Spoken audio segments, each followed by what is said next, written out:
नमस्कार, मैं डॉक्टर राकेश पाठक। क्या आप ये कल्पना कर सकते हैं कि राष्ट्रीय स्वयंसेवक संघ में बगावत हो सकती है? क्या आपने कभी सोचा है कि आरएसएस जैसे अनुशासित संगठन में बगावत हो जाए और संघ के निष्ठावान प्रचारक संघ से अलग होकर एक राजनीतिक पार्टी बना लें?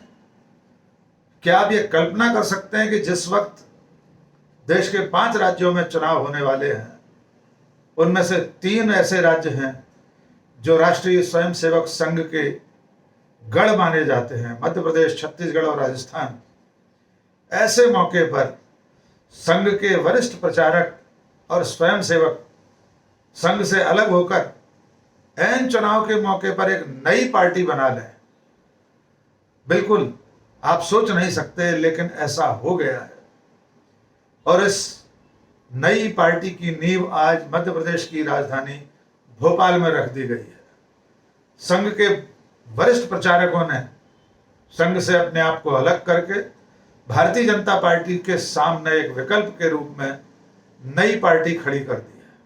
तो दोस्तों, माजरा यह है कि राष्ट्रीय स्वयंसेवक संघ के 4 प्रचारकों ने एक नई पार्टी बनाने का ऐलान कर दिया है। पहले इन प्रचारकों का परिचय आपको दे दें, फिर इनकी पार्टी का नाम भी आपको बताएंगे। पहला नाम है अभय जैन। अभय जैन राष्ट्रीय स्वयंसेवक संघ में 1986 से लगातार सक्रिय रहे। लगभग 2 दशक से अधिक संघ में रहने के दौरान उनके पास बड़े बड़े दायित्व रहे। वे साधारण स्वयंसेवक नहीं है, संघ के कोई साधारण कार्यकर्ता नहीं है। अभय जैन के पास कौन कौन से दायित्व रहे, ये भी आप जान लीजिए। अभय जैन के पास इंदौर के विभाग प्रचारक का जिम्मा रहा। वे मध्य भारत प्रांत के सेवा प्रमुख, बौद्धिक प्रमुख रहे। इसके अलावा वे सिक्किम जैसे महत्वपूर्ण राज्य के, जहां संघ अपना विस्तार करना चाहता है, हम सब जानते हैं कि पूर्वोत्तर में संघ लगातार पांव पसार रहा है, वहां भी वे विभाग प्रचारक के रूप में सक्रिय रहे। दूसरे हैं मनीष काले। मनीष काले भी संघ के पुराने कार्यकर्ता हैं, ग्वालियर में सक्रिय रहे हैं, रीवा के विभाग प्रमुख रहे। तीसरे हैं विशाल बिंदल। विशाल बिंदल राष्ट्रीय स्वयंसेवक संघ के भोपाल के संभाग प्रचारक रहे। और चौथे हैं सुभाष बारोट। ये सारे लोग पिछले 2 दशक से राष्ट्रीय स्वयंसेवक संघ के साथ सक्रिय थे और इनके पास संघ में बड़े महत्वपूर्ण दायित्व थे। जैसा कि मैंने आपको बताया कि अभय जैन के पास सेवा प्रमुख और बौद्धिक प्रमुख जैसे दायित्व थे, जो संघ में बहुत महत्वपूर्ण दायित्व माने जाते हैं। इन सब लोगों ने पिछले कुछ समय से अपने आप को धीरे धीरे करके संघ से दूर कर दिया था, और अब इन लोगों ने सामाजिक कार्य करते करते संघ से दूर होने के बाद ये लोग भारत हित रक्षा अभियान चला रहे थे। इस भारत हित रक्षा अभियान के तहत ये लोग और इनके बाकी सब संघी साथी सामाजिक आंदोलनों में सक्रिय थे। ये वे लोग हैं जिन्होंने मध्य प्रदेश में शिवराज सिंह की सरकार रहते हुए व्यापम जैसे महाघोटाले में आंदोलन चलाया था।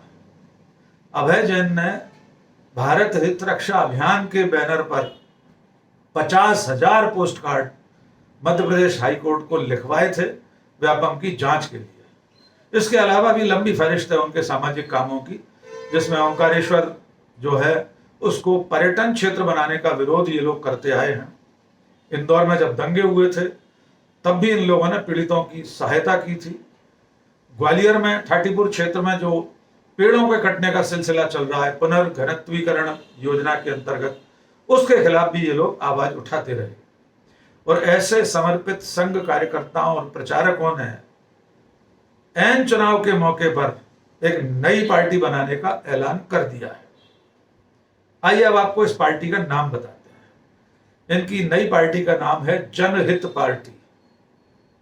अभय जैन और उनके साथियों का कहना यह है कि वे इस विधानसभा चुनाव से पहले अपनी नई पार्टी का रजिस्ट्रेशन चुनाव आयोग में करवाने की कोशिश करेंगे। अगर पार्टी का पंजीयन हो गया चुनाव आयोग में तो उस पार्टी के बैनर से ही इस जनहित पार्टी के नाम से ही वे मध्य प्रदेश में और बाकी राज्यों में अपने प्रत्याशी खड़े करेंगे।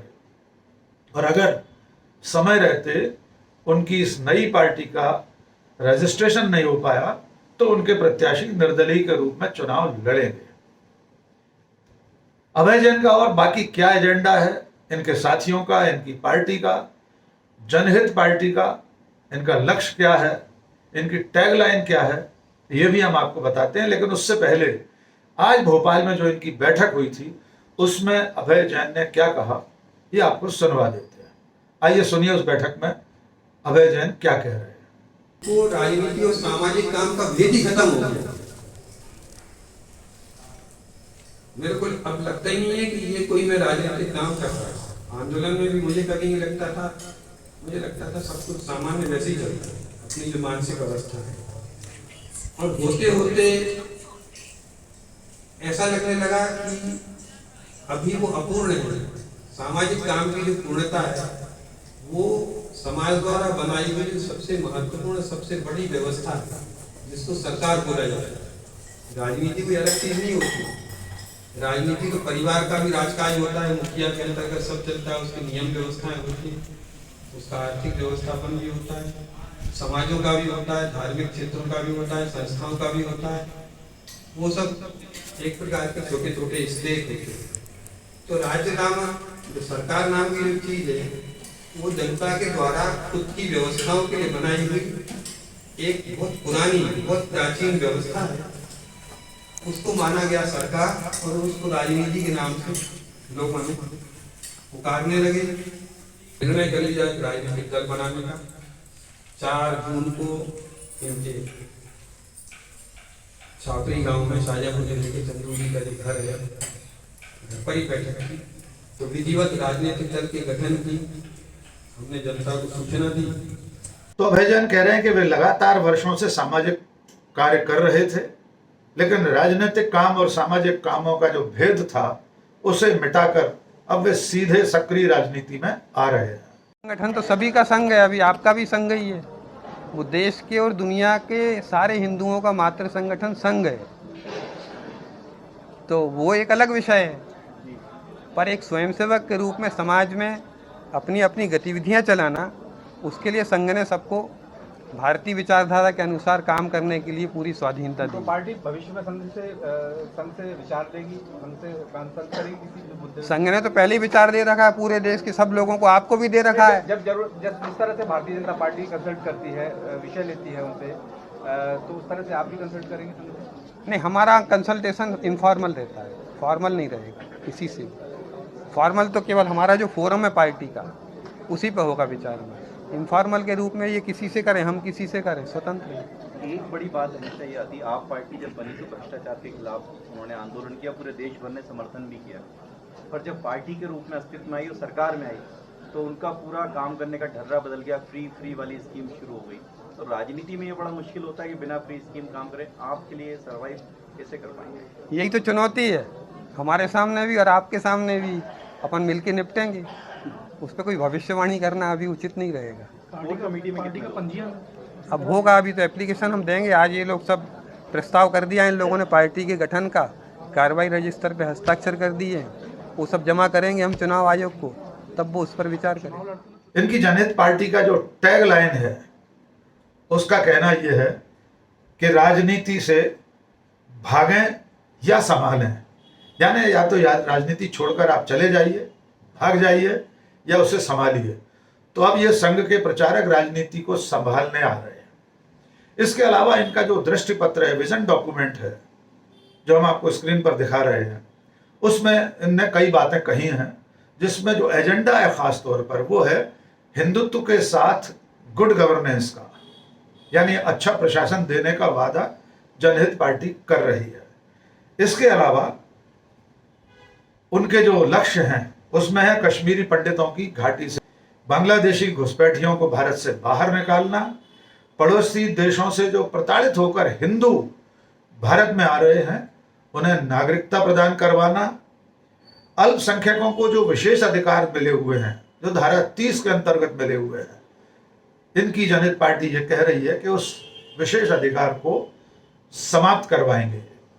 ऐसे कई लक्ष्य उन्होंने अपने विजन डॉक्यूमेंट में अभी से जाहिर कर दिए हैं।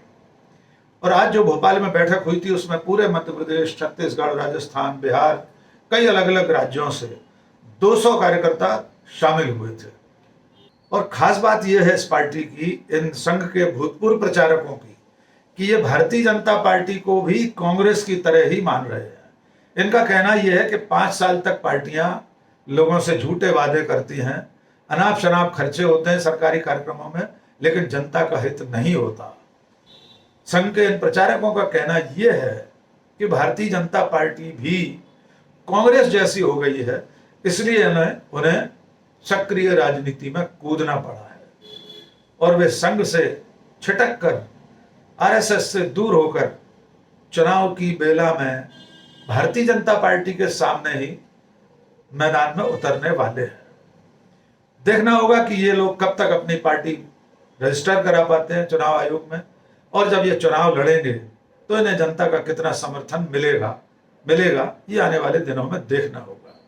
लेकिन फिलहाल मध्य प्रदेश, छत्तीसगढ़, राजस्थान और भारतीय जनता पार्टी के लिए, खुद राष्ट्रीय स्वयंसेवक संघ के लिए ये बड़ी और चौंकाने वाली खबर है कि संघ के समर्पित कार्यकर्ता, स्वयंसेवक और प्रचारक, बड़े महत्वपूर्ण दायित्वों का निर्वाह कर चुके प्रचारक संघ से दूर होकर अपनी नई राजनीतिक पार्टी खड़ी कर रहे हैं। ये पार्टी लोगों तक अपना संदेश देने में कितना कामयाब होगी, लोग, मतदाता, नागरिक, संघ के समर्थक और भारतीय जनता पार्टी से लगाव रखने वाले वोटर इस जनहित पार्टी को कितना समर्थन देंगे ये आने वाले चुनाव में ही मालूम होगा।